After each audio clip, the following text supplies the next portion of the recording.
We've got OBJ Day, the Indians' opening day, and the final countdown to the Cavs' final day on this episode of the I Still Believe in Cleveland podcast. But first, let's talk a little Browns trade news. The Browns have traded away Emmanuel Ogbah. In return, they got John Dorsey's friends with the Chiefs, trading back Eric Murray, and they also later released Derrick Kindred. So, Eric, what do you think of Eric? He was, like you said, he was drafted by John Dorsey. He only had one interception. It was an incredible interception. I saw the highlight against the Denver Broncos. However, he had 11 starts, 88 tackles in 3 seasons. I see him as a special teamer and depth in the secondary. I don't see him as a starter. I think he's an improvement over Derrick Kindred, but the Browns are still going to have to improve in that area. What the Browns are losing in Emmanuel Ogbah is 12.5 sacks, 16 tackles for losses, and 29 quarterback hits over the past 3 years. However, he never really impacted a game the way you would expect I think it was a 32nd pick that year. That was the year the Patriots, that was not Spygate, but one of the other gates that they had. Deflategate. There, it's Deflategate. So Massage Gate? Yeah. Oh, no, not that one. Okay. So, he never really lived up to a second-round pick. It's trading one average underachieving guy for another. But I would say that the Browns have more depth at defensive line than they do in the secondary. So I guess I'm okay with the trade. What I would say is that in a similar role to what happened with the Kevin Zeitler trade and that Austin Corbett has to now fill his shoes is that Chris Smith or Chad Thomas is going to have to fill the shoes of Emmanuel Ogbah, which is not nearly as much as what Austin Corbett is going to have to do. All he has to do is be a serviceable backup. And, we obviously have Olivier Vernon and Myles Garrett, but you're going to want a third guy that's going to be reliable in rotations for this team. The long and short of it is I'm fine with the trade. I don't love it. I don't hate it. I hope he can play a decent amount of defense. If not, if he's a great special teamer and Mike Prefer can get the most out of him, great. I wish Emmanuel Ogbah all the best, but you could pick one game out of the last 3 years. I couldn't tell you one thing he did. Maybe he tackled a quarterback. Obviously, he had 12.5 sacks. I don't remember one of them. So I think it's a risk worth taking in this aspect for John Dorsey. Drew, what do you think? I'm a little bit disappointed. Eric Murray would just be a special teamer giving up Emmanuel Ogbah. How do you look at this trade? Well, I think Eric's being a little hard on one of our guys, Manny. But if you look at it just as, the starting 11 right now, Eric Murray would be a starter for this team. And if you look at it versus what Derrick Kindred was, which was a starter for this team up until this trade, Eric Murray grades higher in pretty much every category that is important to a strong safety over the last 2 years. He grades higher in run defense, tackling. He rushes the passer better. He's better in coverage, although neither are great. But the one that really stands out to me is tackling. Eric Murray graded at a 70.1, which is, above average to good in the strong safety, comparisons. And Derrick Kindred was at 36, which was one of the very lowest in the league. He was not a great tackler, which if you're looking for a box safety, which this team is, that's a big issue. Neither of which are very good in coverage. Eric Murray, Derrick Kindred, neither is going to be able to cover a tight end one-on-one effectively, which is what I would be looking for. But if you look at it just at those two players, I think they got better. It's not a move I would have made. I would have tried to sign one of the safeties that are out there, Eric Berry, namely, and get him to play for a year. He could play in the box. He's a very versatile safety. And I would have kept Manny for one more year. I'm not sold on Chris Smith. I'm not sold on Chad Thomas. I don't think either of them are as good as Emmanuel Ogbah. If they were, they would have played last year. Greg Williams wasn't going to do anybody any favors with that starting lineup when he became the interim head coach. and none of those guys saw much action. So they obviously weren't ready last year, and I don't see any reason why they're ready now. So it's not a trade I would have made, but if you're looking at just Derrick Kindred versus Eric Murray is definitely the superior player. The Chiefs are certainly taking a hit. It'll be interesting to see what the Chiefs do next year with their loss of talent. But one thing that the Browns might be losing is Duke Johnson, as he has not been showing up to voluntary workouts, requesting a trade. We're sort of unsure what exactly has been said as far as him wanting a trade or not. Eric, how big of a loss would that be for Duke Johnson, and does he stay with the team? Personally, I like to see him at least, selfishly, at least till half the way until Kareem Hunt gets back on the field. I get it from his aspect. He's not going to see a lot of playing time, God willing that Nick Chubb stays healthy. And then once Kareem Hunt sees the field, he's not going to sniff the field. Maybe he can get in some 5-wide packages. He's the 5th guy. But, he was with the team in the 0-16 team. He was the best player. That's the tallest little person. I'll be very PC. He's the tallest little person in that aspect. So, does that mean he's a good football player? I don't know. I mean, it's probably going to have to go to an actual, a different team to see what that means. But, like I said, I get it, but I'd like to still have him on the roster. I want the team to be as talented as possible. So if that creates another hole, John Dorsey's either going to have to draft I would really like a Paris Campbell. I don't think that's ever going to happen, but a guy who's somewhat in the mold of a Duke Johnson, maybe in the later rounds to replace him this season, or pick up a free agent that the team can get by as a backup for the first 8 weeks. Running back is a position that has gone by the wayside in the last couple of years. But if you have a dominant one like Nick Chubb, you can get by with a decent one for spot duty. And if Duke doesn't want to be here, I get it. But I think we're going to be okay. It's funny. I wrote down the best player on a 1-31 team. I was going to bring up the exact same point. It would be tough to watch him go, because he is somebody that went through misery, and for him to request out now is tough, right? It's like, man, like you got through all of the terribleness that was Hugh Jackson, January 31st, 1-31. You got through all that. You're finally playing with in an offensive scheme that creates mismatches. And I know you didn't get your looks that you're used to getting because the team was ahead in some games and we didn't have to throw the ball 70 times a game and, blah, blah, blah. But if he doesn't want to be here, this is not a team that needs him to stay. If they can get anything for him, this would be his last year with the team anyway, most likely. He's under contract till 2021, but if he's not happy, then you move on. I personally would like to see him on this team for at least one more year. He leads the NFL in total number of receptions for a running back over the last 3 years. He leads number of receptions, receiving yards. He is a good player that has a position on all 32 teams, or all 31 legitimate NFL franchises and the Ravens. So he can play, and I'd like to have him for one more year, especially considering Kareem Hunt won't be available. And even when you're a stud like Nick Chubb is, you still need to catch a breather every once in a while. Next, let's get into the Cleveland Indians. We've seen a couple of games so far this season. We haven't seen too many runs, but we've seen some incredible starting pitching.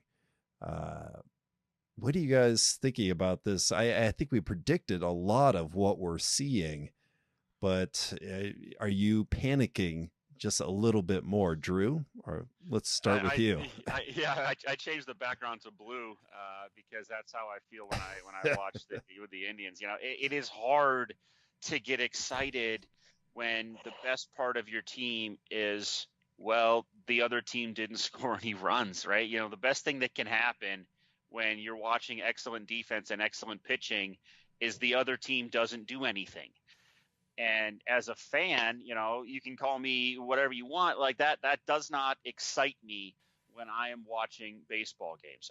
I'm not someone that needs to see fireworks, and I don't need to see a home run every inning. I don't need to see, you know, a base ejector and a whole bunch of rule changes, but I need to see a competent offense. And when you start out the season going 0, 2, 3 runs, and that's all you're scoring, I mean, you know, 5 runs over 3 games, it's not going to get it done. They were better today against a very, you know, average at best White Sox team.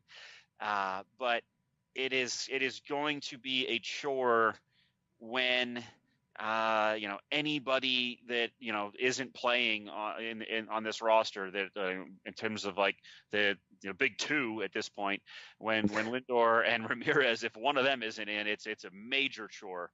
I think Tyler Naquin at the number 3 spot might be the worst number 3 hitter that has started a season in a very long time. I'm not going to say ever because baseball goes back a really long way, but I mean, he started off his first 10 at bats. I think he had like 7 strikeouts, and I think he put the ball into play like twice, and one of them might have been a hit. I don't have these stats in front of me, but it is a chore to watch a very bad lineup, even when you know it's coming. It's tough, and so I would sure like to see somebody do something remarkable, and you know, maybe when Kipnis is back and Lindor's back, maybe this gets better, but it is tough to watch right now. Yeah, we've learned a lot. Jake Bauers was pretty good in the outfield. He's pretty good. That has been a nice surprise to get competent outfield play from one of the spots. That was one of my big keys to this season, and it looks like that happened. But we can't have Tyler Naquin batting third. It can't happen. Yeah, we've learned also how to say Eric Stamets, right? Stamets, I think we also figured out that he's from Dublin, which is pretty cool. Didn't know that part of his story, nice. But he's been struggling in coming up into the majors here. Eric, what's caught your eye for these first couple games? I believe Carlos Santana is betting north of 400, which I know is not going to stay, but at least somebody's hitting. I'm glad it's a veteran. I'm glad it's a guy we brought back. This guy's going to be relatively an everyday player. But to Drew's point, yeah, it's extremely maddening just to watch these guys try to swing at a pitch. It would be one thing if they're playing the Astros, the Yankees, the Red Sox, the Dodgers, the Cubs, but they're not playing any of those. They're playing the White Sox and the Twins. These are not very good clubs, and they were averaging 13 strikeouts a game, and not pitching, batting. The team was striking out 13. That's unacceptable. You can't be doing that. I understand. Yeah, there's going to be reinforcements coming. Frankie Lindor. But you know, I'm always the guy who wants offense, more offense. More. I'd rather see 142 to 141 basketball game. I'd rather see 8-7 baseball game. I'd rather see 42-41 as opposed to the exceptions. So, I mean, you got to have some defense with it. I get it, but I don't like the 3-0 football games. I don't like the 1-0 baseball games. It's just I get enough stress with playoff baseball. God willing, we have that again this year, but I don't want like that every single pitch where one batter on means, you know, you're going to be so stressed the next 45 minutes. Playoff baseball is so stressful, right? Yes. What is it about that? It's just... Yeah. But the last thing I'll say is that I had to turn it off on Monday that Indians were down 3-1. 3-1 in the 8th. Granted, it was the 8th, but it's 3-1. It felt like it was 13-1. So in that aspect, I felt like rest in peace for the Indians. Bit of a stretch, but count it. We're reaching here. But Clevenger was pitching on opening day, and he had a career high in strikeouts, I believe. Talking about the home opener? The home opener, yes. And that was incredible game by Clevenger, making a lot of dead men out of the White Sox there, and but he still gets the loss, which is unbelievable. It's great that they came back. The no. Well, yeah. Oh, yeah. He didn't. Yeah, no decision. But totally deserved a win for his performance. Pitched a great game. It was the same for Trevor Bauer. Cavs have Kings, Warriors, Spurs, and the Hornets to close out the season. They have a 2-loss lead on the Bulls. Both of those teams have been trying their hardest to lose every single game. No one is winning any games. Even the Cavs losing to the Suns, who that was a clutch loss, man. That was really nice. And they made it look good. You know, what did they have? Like a 40-point deficit, and they came back and say, "Hey, we're not quitting. We're not quitting on this season." So nice comeback for the Cavs. But it's starting to become okay. Yes, we're going to really be hoping here for a great draft position in the upcoming lottery. That will be very exciting. But let's put that on hold for 1 second here. If we can look back at this entire season, a lot of change, a lot of new players, a lot of things, a lot of losses. But what have been the accomplishments for this season? Eric, what would you look back on and say, well, this was actually a good thing that will help us move forward into the future seasons? Well, realistically, Colin Sexton, looking at him in the beginning of the season, everybody was saying how much of a bust he was, how terrible he was. I'm not saying he's great by any means, but he's averaging almost 17 points a game, 16.6, and he has the franchise record for the most 3-point shots made by a rookie, breaking that guy who plays for the Celtics now. Not saying it's going to be great, but he had to start somewhere, and he's improving. So I'm hoping he's a piece that can be a part of this franchise for many years to come, even if we take a Ja Morant, God willing, or Zion Williamson, even more God willing. To a lesser extent, two guys that up their points per game, their highest career, Larry Nance Jr., up to 9.2. Not a lot, but that's the highest he's been. Jordan Clarkson, 17.2. He's a guard. I mean, obviously, if we get another guard earlier, he might be on the outs. But those are a couple of positives that we've seen from this franchise.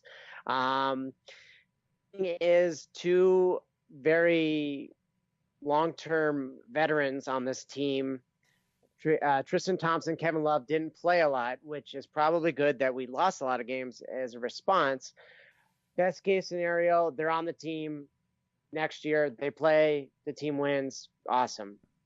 The next solution would be we trade them for younger guys and get better for the next couple of years. So we have trade chips, I guess, long and short of it of that.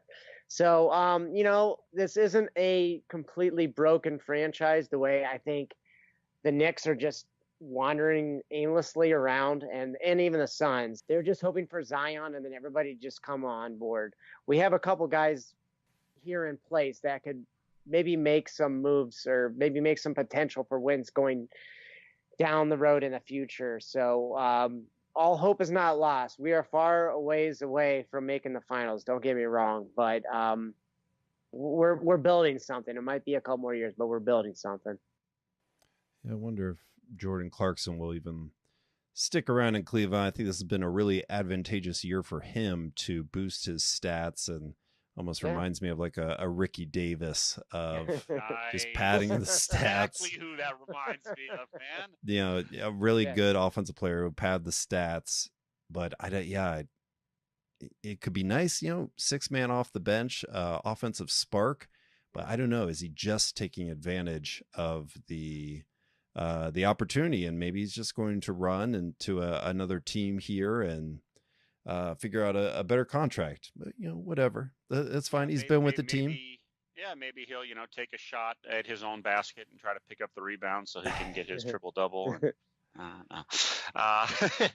I mean the only good part about this season, other than being in contention for the #1 overall pick, in my mind, has been Colin Sexton. He's been he didn't start off great, but you look at him and he is one of the best 3-point shooters in this rookie class. And that was not supposed to be his strength, right? His strength was his ability to get to the basket, which he still has. His strength was his ability to distribute the basketball, which he can still do. But is not, I don't want to say weakness, but the thing that people said, if he can develop this part of his game, he can be a really good NBA player, was his 3-point shot. If people would have known that Colin Sexton would shoot 40% from 3-point range, I don't think he's there when the Cavs select. I think he goes much higher in that draft. So I give him a lot of credit for spending a lot of time working on that and showing everybody that this is something that he can do. And so that emergence early, so long as it's something that he can keep building on, keep working at, and if he can come close to maintaining that level, you have certainly a championship caliber piece, not even a piece that you can build around. You have one piece that you need to win a championship, and that is sharp shooting from the guard position. You have to have that. And if he can give it to you and be a distributor, he reminds me a lot of He Who Shall Not Be Named on the podcast. And that is a compliment. He's a great player. And, if he can remind people of that, then we're off to a much better start than people expected when we made that selection last summer. So definitely looking forward to that, and I give them credit. They've managed to stay. I think they're 2 games ahead of the Bulls. The Bulls get the Wizards, the Sixers, the Knicks, and the Sixers. So they get the number 3 team in the East, but the Sixers are locked into that number 3 seed. I know Joel Embiid's going to be resting. He's not making any sort of road trips with that squad. So there's a chance the Bulls win some of those games. And I think if the Bulls can win, I need the Bulls to win one more game out of those. If we can get one victory there, I'll be feeling pretty good about where the Cavs are with that number 3 seed. All right, so let's move on to the final promo, and one thing that a lot of people were focusing on, even past about WrestleMania. Yeah, that's this weekend. This weekend, we're talking about a little bit of the past here before we get into the future, and that was OBJ Day, the introduction of Odell Beckham Jr. to the Cleveland Browns, and the photo opportunity between him and Baker and Jarvis and Myles Garrett. Hey, where was Denzel Ward? I feel like he's part of the nucleus too. You need to get him up there. Yeah, he should have been up there. He should have been invited. So amidst all this awesome pageantry that was going on there in Cleveland, there's still that underlying, is Odell happy to be in Cleveland? Is he going to miss the bright lights that you'd see in New York, or does he imagine himself to be in another, in LA? Even though he's disputed that fact, he's said outright, you don't have to be in New York or LA. You can be in Sheboygan, Wisconsin, but he's still talking about it. So let's talk about it. And let's try and convince Odell that you don't actually have to be in those places. You can be in Cleveland, Ohio. And let's start off with Drew. Tell Odell why you should leave New York behind you. Sure. So, Odell Beckham Jr. was born on a bayou in Louisiana. I don't think he's one of these Braylon Edwards types that claims he has a New York essence and needs to play in northern New Jersey or in the suburbs of Los Angeles. Like I just that's not the vibe I get when I think about Odell Beckham Jr. He's already, the most followed professional football player, ahead of Tom Brady, ahead of Aaron Rodgers, ahead of any of those players in any of those other markets. Now he is number 1. He's already the most marketable in terms of fan impressions type of a player in the league. And, and he has said that he'd be happy playing anywhere. He'd be happy in Sheboygan, Wisconsin. I think John Candy was big for them a couple of years back with the Polka group. Anyway, this is somebody that I think is going to be very happy, but I can lay out some reasons why. You are leaving a baseball town with an ancient quarterback and a head coach that is stuck in an offense that we all saw, which can best be described as 1993 West Coast misery. It is completely boring, vanilla, bland. Any word that you can think of that lacks creativity, that is Patrick Shermer. That is his offense.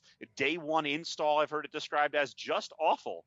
And you're leaving that to go to a football town with the most exciting young quarterback in the game and a head coach and an offensive coordinator who ranked in the tops of the league last year. I think they were like 1-3 or 2 and something like that in terms of downfield passing. This is a team that will take shots. This is a team that is creative. This is a team that will find ways to get their playmakers involved. And you get to do all of that with your best friend from high school. Man, we get excited because we get to talk sports with our best friends from high school. Like, look at us. We're jazzed up to do this shit. And we have, like, you get a chance to play the National Football League with your best friend and Baker Mayfield. You got what you going to do if Baker Mania runs wild on you. That's 5.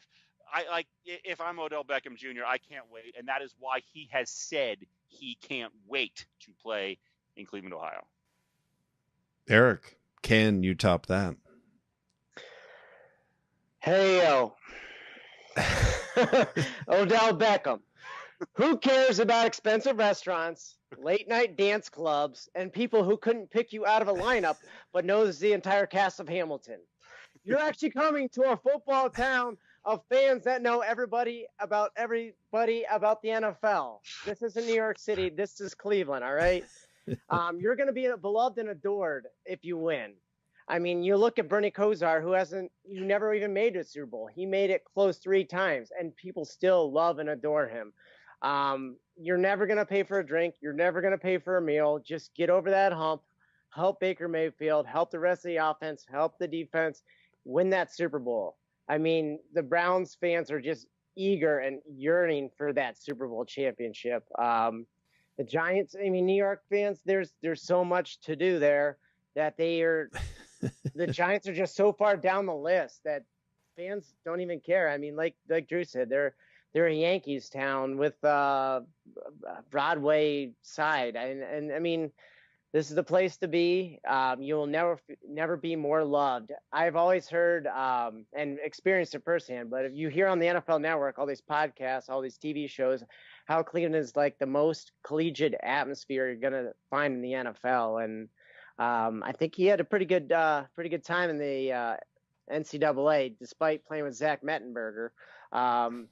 So, you know, this is a great moment for him, a great opportunity, and the Browns fans are really going to treat him well.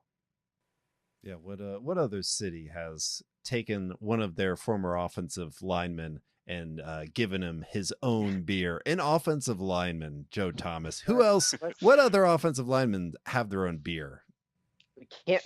That's true. We can't also forget that Peyton Hillis made the cover of Madden Football after one pretty good year. Not great, but pretty good year. That's right. So. All right, Odell, leave New York behind you. Leave that news media behind you. And we will never say a bad thing about OBJ on this podcast ever. Absolutely ever. All right. Well, thank you guys for joining the podcast. We'll be watching the Browns. We'll be watching WrestleMania. We'll be watching the Cavs lose, and we will be hoping for the Indians to get some runs on the board. Thank you again. Another episode in the bag, and we will talk to you guys again next week. Whatever you do, do it with Flair. Charlotte Flair, WrestleMania. You heard it here first. Woo!